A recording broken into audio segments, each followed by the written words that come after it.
আল্লাহ কখন খুশি হয় আপনি টের পাচ্ছেন না? বিনা অপরাধে কাউকে অত্যাচার করা হবে, জুলুম নির্যাতন করা হবে, আর আপনি বসে বসে আঙ্গুল চুষবেন। কিয়ামত হয়ে যাবে, আপনার উপরে আল্লাহ রাজি খুশি হবে না।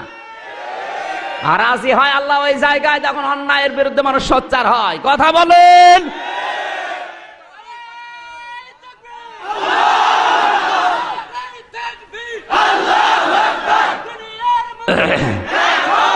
হ্যাঁ, বসেন।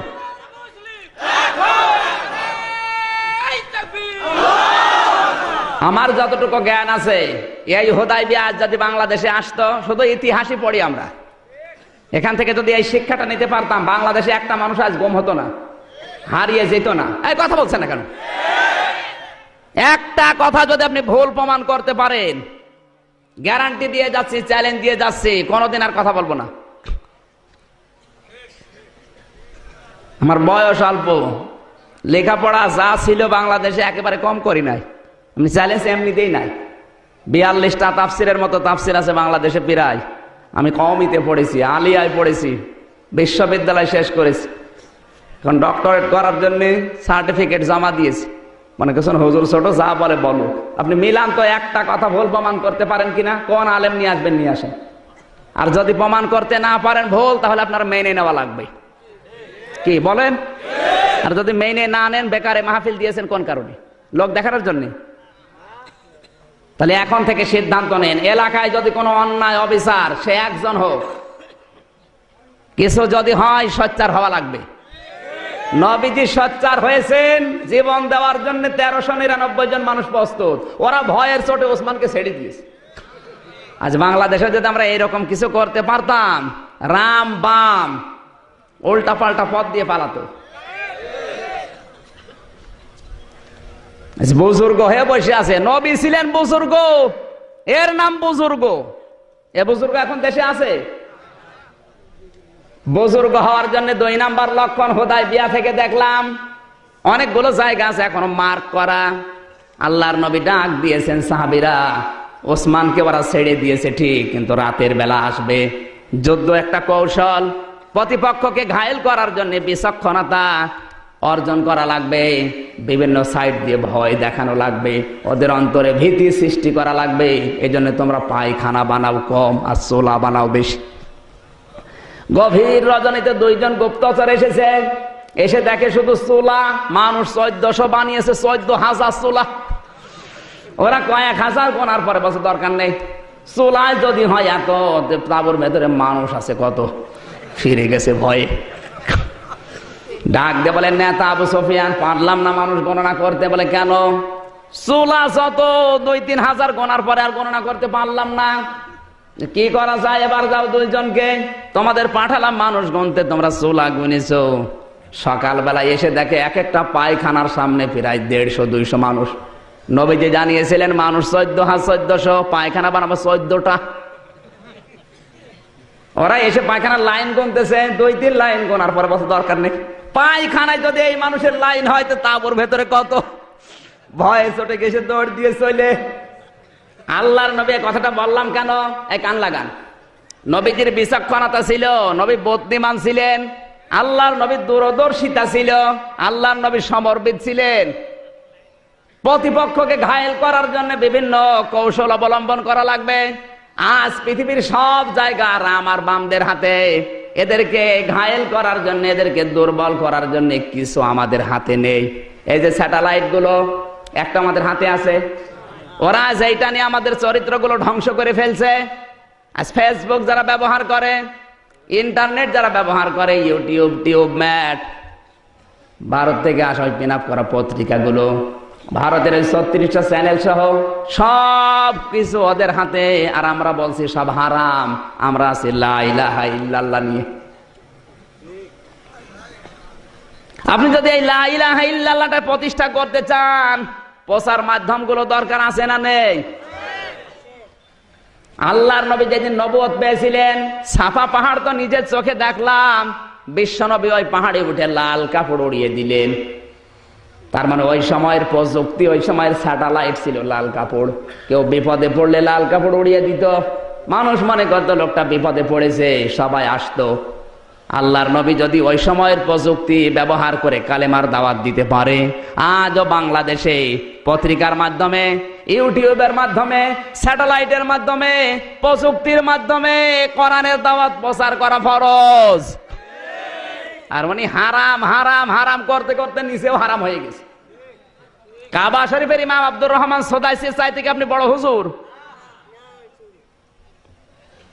না না, কয়জন বললেন? বাকিগুলো তো খোঁজ খবর রাখেন না। তাই কাবার ইমাম শুধু ইমাম না, মক্কার উম্মুল কোরা বিশ্ববিদ্যালয়ের অধ্যাপক, মক্কার প্রশাসনের তিনি প্রধান বিচারপতির দায়িত্ব পালন করছেন। তার রায় অনুযায়ী মানুষের জীবন মরণের ফায়সালা হয়। তিনি রায় দেন বিচারপতি হিসাবে। তিনি শুধু ইমাম না, আজ 30 বছর কাবার ইমামতি করছে, আজ পর্যন্ত একটা লোকমা দিতে পারে না। তার পেছনে নামাজ পড়লে মনে হয় কোরআন শরীফ এখনই নাজিল হচ্ছে। আমি 8 বার পেয়েছিলাম তাকে। এইবার চেহারা দেখলে মনে হয় নূর ঝরছে। সেই লোকটা যখন বক্তব্য দেয় সেমিনারে, সিম্পোজিয়ামে, কাবা শরীফে যখন খুতবা দেয়, এই যে হজের খুতবা দিল এবার, ওটা ইউটিউবে, টিউবমেটে, ফেসবুকে, ইন্টারনেটে, সারা বিশ্বে 1 সেকেন্ডে ছড়িয়ে গেছে। উনি কি জানতেন না যে আমার চেহারা যদি ইন্টারনেটে দিয়ে দেয়, পৃথিবীর মানুষ দেখলে আমার গোনা হবে? জানতেন না? এই কথা বলেন না কেন? কোন কারণে ছড়িয়ে দিলেন বলেন? তার নিয়ত তো খারাপ। তার চাইতে আপনার বুজুর্গি বড় বেশি হয়ে গেছে। মন অত সংকীর্ণ কেন আপনার? ইসলাম প্রচার করার জন্য একটা মাধ্যম আমাদের হাতে নেই। মানে বুজুর্গ হয়ে বসে আছে। নবী ছিলেন বুজুর্গ, নবীর কৌশল ছিল। হযরত ওমর ছিলেন প্রধান বিচারপতি। আজ বাংলাদেশের 96% মুসলমান, বিচারপতি একজন হিন্দু। হ্যাঁ বলেন,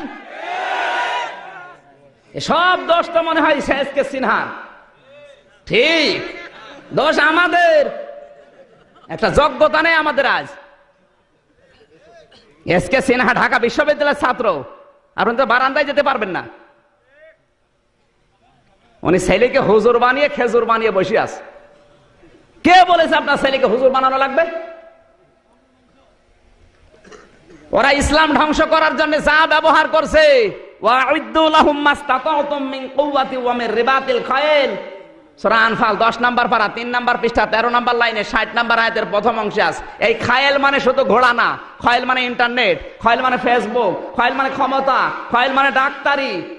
যা ধরবেন আধুনিক তাফসীর যেগুলো বের হচ্ছে এগুলো পড়েন তো, পড়াশোনা তো করেন। ওর বাবা যা বলো তাই বিশ্বাস করে। খায়েলের ব্যাখ্যায় প্রায় 99টা অর্থ লিখেছে তাফসীরে। উনি সেই ঘোড়া নিয়ে পড়ে আছে। ঘোড়া এখন চলে, এখন চলছে ইন্টারনেট, এখন চলছে কম্পিউটার, এখন চলছে কামান, এখন চলছে অ্যাটম বোম। এইগুলো আজ হাতে নেওয়া দরকার। আজ একটা ডাক্তার আমাদের হাতে নেই। আছে ডাক্তার? সব ডাক্তার এখন রাম মামদের ছেলে মেয়েরা। আর আমরা আঙ্গুল চুষছি। ছেলেকে হুজুর বানিয়ে একটা খেজুর মসজিদে বসিয়ে রেখেছি। কি হবে ও হুজুর দিয়ে? পৃথিবী পরিবর্তনের জন্য যে সমস্ত সিস্টেম গুলো হাতে নেওয়া লাগবে। শুধু দাড়ি মুখে নিয়ে, জব্বা গায়ে দিয়ে, পাগড়ি আতা মাথায় নিয়ে পীর হওয়ার নাম ইসলাম না। আপনার একটা যোগ্যতা নেই, কি দিয়ে চালাবেন দুনিয়া বলেন? বাংলাদেশের একটা ডিসি আমাদের হাতে নেই, একটা এসপি নেই, একটা ওসি নেই, একটা টিওনো নেই, একটা ডাক্তার নেই, একটা ইঞ্জিনিয়ার নেই, একটা বৈজ্ঞানিক নেই, একটা পাইলট নেই, কিচ্ছু নেই। উনি শুধু সুবহানাল্লাহ নিয়ে আসে। মায়েরও খেয়েছে সেরকম। নবীজি বদরের ময়দানে যাওয়ার সময় সাহাবীদেরকে বললেন, অস্ত্র নেই কার কার? বলছে হুজুর আমার। এদিকে আসো, খেজুর গাছের বাকল নিয়ে আসো। খেজুর গাছের বাকল হাতে ধরিয়ে বলছে এটা অস্ত্রের মতো কাজ হবে। ময়দানে যাওয়ার সময় খালি হাতে না, খেজুর গাছের বাকল নিয়ে হলে যাওয়া লাগবে। আর উনি ময়দানে গেছে তসবিহ নিয়ে। একটা কথা ভুল প্রমাণ করেন তো করেন, কোন কারণে আপনি তসবিহ নিয়ে আসবেন? ওরা কামান নিয়ে আসতেছে, ওরা অ্যাটম বোম নিয়ে আসছে, আর উনি তসবিহ নিয়ে সুবহানাল্লাহ পড়ছে। 60 করে ফেলবেন মেরে। এই নবী যাইতে আপনি বড় বুজুর্গ, নবী জানতেন না যে বদরের ময়দানে ওরা আসতেছে সাজগজ করে, আমরা একটু তসবিহ নিয়ে যাই? পারতেন না? কোন কারণে? অস্ত্র নেই, তারপরও বলে খেজুর গাছের বাকল নিয়ে আস। ইসলাম বলতে ইসলামের হর্ষায়ও বোঝে না। এখন যদি বলেন হুজুর আপনি বেশি বোঝেন, আমি বেশি না, ইসলাম নেওয়া লাগবে মক্কা মদিনা থেকে। আপনি নিজে ইসলাম বানাবেন, ওর নাম ইসলাম না। মক্কা মদিনায় রাসূল যা করেছেন ওইটাই ইসলাম, নাকি আপনি বেশি বোঝেন? ছেলেকে ডাক্তার বানাতে হবে। বগুড়ার লোকেরা কান খাড়া করে শোনেন, ইসলাম প্রতিষ্ঠা করার জন্য, প্রচার করার জন্য, প্রসার করার জন্য আপনার ছেলে যদি ডাক্তার হয়, ইঞ্জিনিয়ার হয়, বৈজ্ঞানিক হয়, ডিসি হয়, একটা ডিসি বানাতে যত টাকা খরচ হয়েছে আপনার 10 লাখ 20 লাখ টাকা আল্লাহ রাস্তায় দান করা সওয়াব হবে। কিন্তু প্রথমে তাকে কোরআনের জ্ঞান শিক্ষা দিয়ে নেবেন। যতটুকু জানলে ইসলাম মেনে চলা যায় অতটুকু জ্ঞান তাকে শিক্ষা দেন। এরপর আপনি টিওনো বানান, ওসি বানান, এসপি বানান, ডাক্তার বানান, কোনো অসুবিধা নেই। আপনার নিয়ত থাকবে আমার ছেলে ডিসি হয়ে বগুড়া জেলায় ভালো ভালো কাজের আঞ্জাম দেবে। আজ আমাদের চিকিৎসা বিভাগের দিকে তাকালে মনে হয় জাহান্নাম হয়ে গেছে। একটা ডাক্তারের চরিত্র দেখান তো। আল্লাহর পরে মানুষ যদি কাউকে বিশ্বাস করে সেটা হচ্ছে ডাক্তার। এই কথা বলছেন না কেন?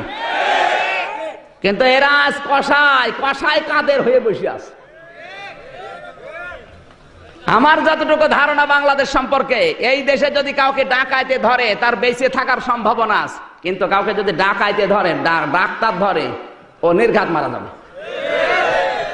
ওই যে আমার গাড়ির ড্রাইভার, ওরে কয়েকদিন আগে ডাকাতে ধরেছিল ওই লালন শাহ মাজারের কাছে, লালন শাহ ব্রিজ। ডাকাতে ধরে যা পেয়েছে সব কেড়ে নিয়েছে, গেঞ্জি পর্যন্ত খুলে নিয়েছে। যাওয়ার সময় বলছে তোর কাছে ভাড়া আছে? বসে না। 200 টাকা দিয়ে বসে ভাড়া দিয়ে দিলাম, বাড়ি চলে যা। ড্রাইভার আমারে বলছে হুজুর ডাকাত হলেও ইমানদার ডাকাত, আমার ভাড়া দিয়ে দিল।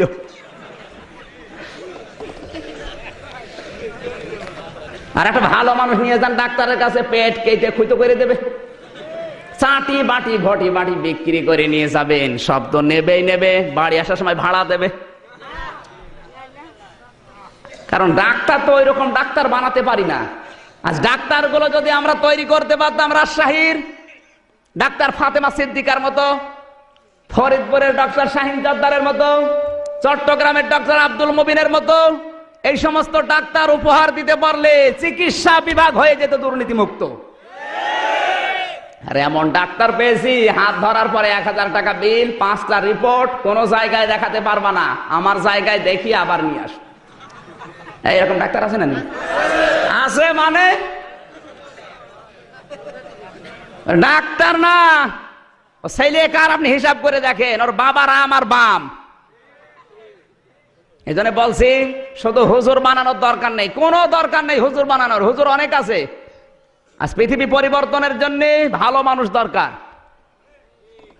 ওরা যেইটা ইসলামের বিপক্ষে কাজে লাগাচ্ছে ওইটাকে ইসলামের পক্ষে উল্টিয়ে কাজে লাগাতে হবে। এই স্যাটেলাইট, এই মিডিয়া, আপনি ডাক্তারি বিভাগ বলেন, ইঞ্জিনিয়ার বলেন, বৈজ্ঞানিক বলেন, পাইলট বলেন, সব জায়গায় এখন ওরা 2 নাম্বার করে ফেলেছে। আমরা যদি এখন উল্টিয়ে ওইটা ইসলামের পক্ষে কাজে লাগাতে পারি, ইসলাম উপরে উঠবে না নিচে নামবে? এই সহজ সহজ কথাগুলো বোঝেন না কোন কারণে? আপনি তাকওয়া অর্জন করে বসে আছেন, ওর নাম তো তাকওয়া না। নবীজির কৌশল ছিল, আপনার কিচ্ছু নেই, তাহলে নবীর চাইতে আপনি বড় বুজুর্গ? এবার আমি হাদিস দিয়ে বলছি তাকওয়া কাকে বলে। কষ্ট হচ্ছে? 2টা বেজে যাচ্ছে, তা মানুষের কষ্ট হচ্ছে না? মানে তাকওয়ার যতগুলো অর্থ আমি দেখেছি, এই কান লাগান, তাকওয়ার যতগুলো অর্থ আমি দেখেছি, তাকওয়ার 1 নাম্বার অর্থ একটা একটা করে আমি 99টা বলছি। এই কান লাগান না, আপনাদের মন নেই? এই ওঠাউঠি করে এরা কারা? পেশাব করবে, পেশাব বাদ দিয়ে যদি অন্য কারণে ওঠে ওর খবর আছে। ক্লাস 3 পড়ে, ক্লাস 3, একটা ছেলে বই খাতা ব্যাগ নিয়ে এসে হেডমাস্টারের কাছে বলছে স্যার হয় ছুটি দেন না আমি গেলাম। পরে ছুটি দেওয়া লাগবে। স্যার দেখছে ও ছুটি দিলেও যাবে না দিলেও যাবে, কারণ যে পজিশন নিয়ে এসে দাঁড়িয়ে আছে। পরে খোঁজ খবর নিয়ে দেখা যাচ্ছে ওর রোল নাম্বার 82। ক্লাসে ছাত্র 82টা, রোল নাম্বার 82। ও খুব ভালো ছাত্র, ওর জীবনের কোনো উদ্দেশ্য নেই, এমনি ও তো যাবেই, ও ছুটি দিলেও যাবে। এখানে পোশাক পায়খানা বাদ দিয়ে যদি কোরআন ভালো লাগছে না এই মনে করে কেউ চলে যায়, ওর রোল নাম্বার কত? এখন দেখেন কোনটা ওঠে। যেইটা উঠবে বুঝবে না রোল নাম্বার 82। আগে জিজ্ঞাসা করেন, ভাই আপনি যাচ্ছেন কোথায়? তাকওয়ার 1 নাম্বার অর্থ শোনেন। তাফসিরে মুফাসসির লিখেছেন, যেখানে যে দায়িত্ব পাবে ওই দায়িত্বটা সঠিকভাবে পালন করার নাম হচ্ছে তাকওয়া। কথা বোঝা যায়নি? এই যে এখানে সভাপতির নাম দেখলাম, আলিম মাদ্রাসার সহকারী মাওলানা, ওনার সরকার 8 ঘন্টা ডিউটি কিনে নিয়েছে। ওই 8টা ঘন্টা ছেলে মেয়েদেরকে মানুষ করার জন্য তাদের পেছনে শ্রম দিতে হবে। এইটাই হচ্ছে তার তাকওয়া। এইরকম তাকওয়া যদি দেশের মানুষ সবাই পালন করে, কোনো আতঙ্ক থাকে আর? এবার হাদিস শরীফ থেকে বলছি আমি, বিশ্বনবী মসজিদে নববীতে নামাজ পড়ে ঘরে বসলেন। ফজরের নামাজের পরে বললেন, সাহাবীরা আমি একটা হাদিস তোমাদেরকে শোনাবো, কান লাগাও। সবাই কান পেতে আছে। বিশ্বনবী বলেন, বনি ইসরাইলের 3 যুবক কোথাও রওনা হয়েছে। হঠাৎ বৃষ্টির কবল থেকে বাঁচার জন্য তারা এক পাহাড়ে আশ্রয় নিয়েছে। পাহাড়ের ভেতরে ঢোকার সঙ্গে সঙ্গে উপর থেকে একটা পাথর গড়তে গড়তে এসে পাথরের মুখ গেছে আটকিয়ে। 3 জন মিলে ঠেলা আরম্ভ করে, কিন্তু নড়ে না পাথর। শেষ পর্যন্ত ওরা সিদ্ধান্ত নিয়েই ফেলেছে, এখানে চেল্লা পাল্লা করলে কেউ আসবে না, কারণ মরুভূমি এলাকা। 100 কিলো 200 কিলো চলে যাবেন, কোনো বাড়ি ঘর নেই, শুধু পাথর, পাহাড় আর বালি আর মরুভূমি, কিচ্ছু নেই। আওয়াজ দিলে তো কেউ আসবে না, মারা ছাড়া উপায় নেই। বাধ্য হয়ে 3 জন নিজেদের জীবনের দিকে তাকিয়েছে। এই কান লাগান, এখানে একটা শিক্ষা আছে। আমি শুধু হাদিস বলি না, যেখানে যা বলি ওখান থেকে শিক্ষা বের করি। তারা 3 জন মিলে কিন্তু দোয়া করতে পারতেন, আল্লাহ তুমি আমার বাবার ওসিলায় মাফ করো, পারতেন না? পৃথিবীতে কারো ওসিলা নিয়ে দোয়া করা জায়েজ নেই। অনেকে আজ দোয়া করে, খাজা বাবার ওসিলায় মাফ করো। হাদিস শরীফের ভেতরে দেখেছি, কেউ যদি বিপদে পড়ে আর যদি দোয়া করতে যায়, ওর জীবনের যেই কাজটা আল্লাহর ভয়ে হয়েছে ওই কাজের ওসিলা দিয়ে দোয়া করা দরকার। আল্লাহ ওই কাজটা আমি তোমার ভয়ে করেছিলাম, মেহেরবানি করে বিপদ থেকে আমারে বাঁচাও। নবীজি বলেন, যদি এইভাবে দোয়া করে আশা করা যায় আল্লাহ ওর দোয়া কবুল করতেও পারে। প্রথম নাম্বার লোক দোয়া করছে, রব্বুল আলামিন তুমি জানো আমি রাখাল ছিলাম, ছাগল চড়াতাম। বাড়িতে নিয়ে যাওয়ার পরে দেখি আমার স্ত্রী, আমার ছেলে মেয়ে ক্ষুধার্ত। দুধগুলো দহন করার পরে তাদেরকে দেব, কিন্তু না, হঠাৎ করে তোমার কথা আমার মনে পড়ে গেল। ওয়াকাদা রাব্বুকা আল্লা তা'বুদু ইল্লা ইয়্যাহু ওয়া বিল ওয়ালিদাইনি ইহসানা। আল্লাহ পাক বলেন, আমার ইবাদতের পরে পৃথিবীর মানুষের দায়িত্ব দিলাম মার বাবার খেদমত করা। হে আল্লাহ, তোমার এই কথা মানতে গিয়ে ওই দিন আমার স্ত্রীকে দুধ দেয়নি, আমার ছেলে মেয়েকে দুধ দেয়নি, দুধটা আমার মাকে দিয়েছি, যেহেতু তোমার আদেশ। এই কাজটা যদি তোমার ভয়ে করি, মেহেরবানি করে পাথরটা একটু সরিয়ে দাও। আল্লাহর নবী বলেন, শুধু দোয়া করতে দেরি, পাথরটা একটুখানি সরে যেতে দেরি হয়নি। শুধু সুবহানাল্লাহ বলার জন্য এখানে শিক্ষা আছে।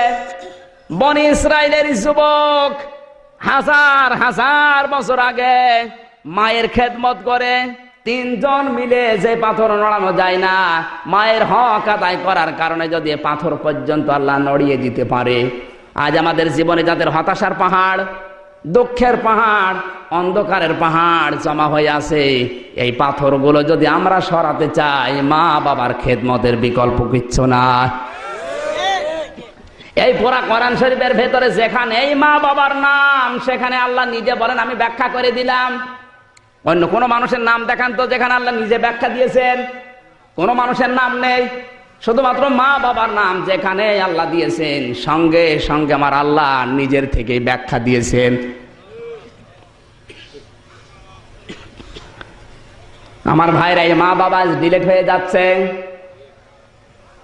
অধিকাংশ পরিবারে মা বাবা ডিলেট হয়ে নতুন মা বাবা যোগ হচ্ছে। আমাদের আগের ব্যাচের এক ভাই, আমার রিলেটেড, এত গরিব, মা বাবা কষ্ট করে লেখাপড়া করিয়েছে, মাস্টার্স পরীক্ষা দেবে, কিন্তু তার ফি নেই। মা বাবা বাধ্য হয়ে রোজা রেখেছে 2 জন, যেহেতু রোজা রাখলে 2 বার খাবার খাওয়া লাগে, 1 বার খাওয়া লাগে না। একবারের খাবার বাঁচিয়ে ওই টাকা দিয়ে মানুষের কাছে হাত পেতে পেতে কিছু টাকা নিয়ে ওইটা নিয়ে পরীক্ষার ফি দিয়েছে মাস্টার্সে। মাস্টার্স পাস করার পরে ঢাকাতে একটা চাকরি পেয়েছে, পছন্দ করে বিয়ে করে ওখানেই থাকে। বউটা এমন, মা বাবার কথা শুনলে শুধু গরম দেয়, আসতে দেয় না।